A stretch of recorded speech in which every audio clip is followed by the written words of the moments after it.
I know for some people that maybe they're working with that. When they do find their voice, it can come off as maybe too much, or like really rigid, like, okay. And I've seen people like who boundaries and confidence isn't an issue. And eventually it can be a lot lighter. Like it's really pretty simple.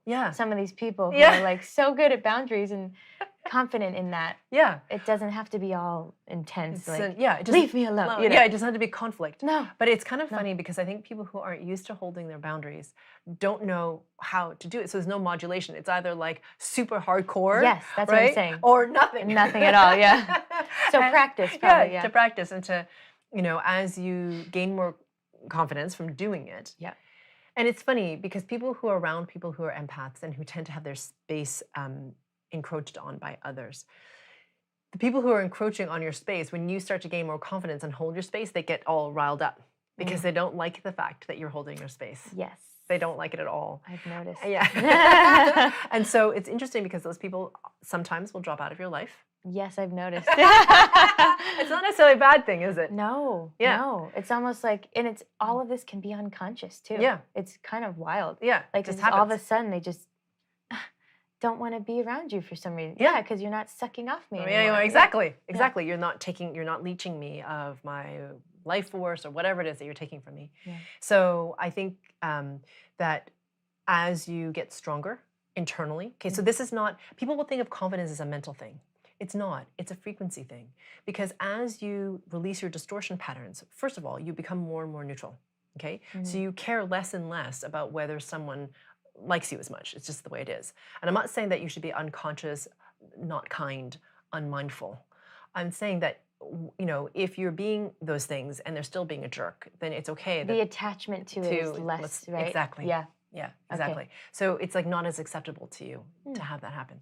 So I feel like as people who you mentioned start to strengthen, other people don't like it.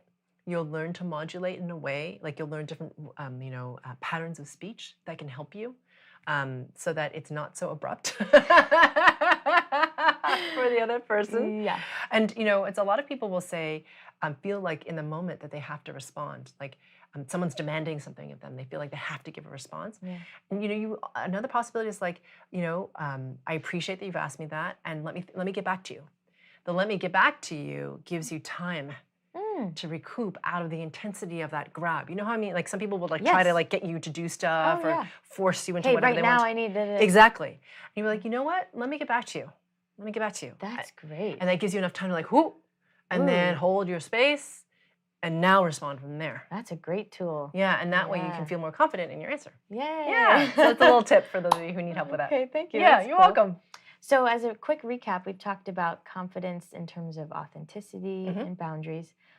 What about, and like people who are overcompensating for low self-worth. What about the topic of like needing to know an outcome? Yeah, totally. Do you know what I'm saying? Oh, absolutely. Okay. Yeah, so some people equate confidence with knowing everything, meaning having certainty. So it's like, I will feel confident when I know exactly what's going to happen, or when I know that I can do everything perfect or perfectly, or I'm 100% certain that I'll be able to deliver it exactly the way that's been requested, or whatever it is, you know? Or even just straight up knowledge, like once I know everything about this topip, then I'll be ready. Yeah. And I'll be confident. Yeah. And then I'll be able to do it. Until then, I'm not ready. Yeah, you're not.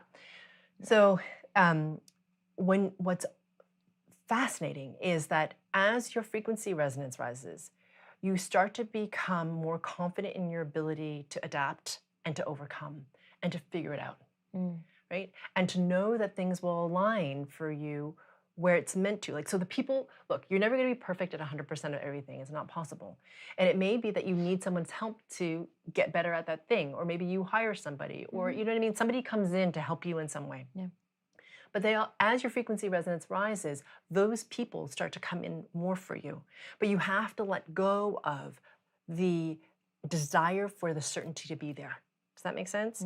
Where you are not willing to surrender because you're like, oh my God, I am so freaked out because I just want to make sure that I have everything dialed in. And when I have everything dialed in and controlled and the way it's supposed to be, then I'll feel like I'm ready or that I'm confident. But you know what's funny?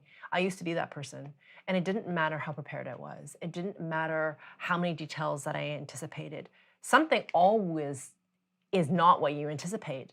And surprisingly, I would adapt. Oh, you would? Yeah, exactly. Good, good. But I would, you know what I mean? If I actually launched myself Yeah. into actually doing it, I found that I would just adapt in the moment.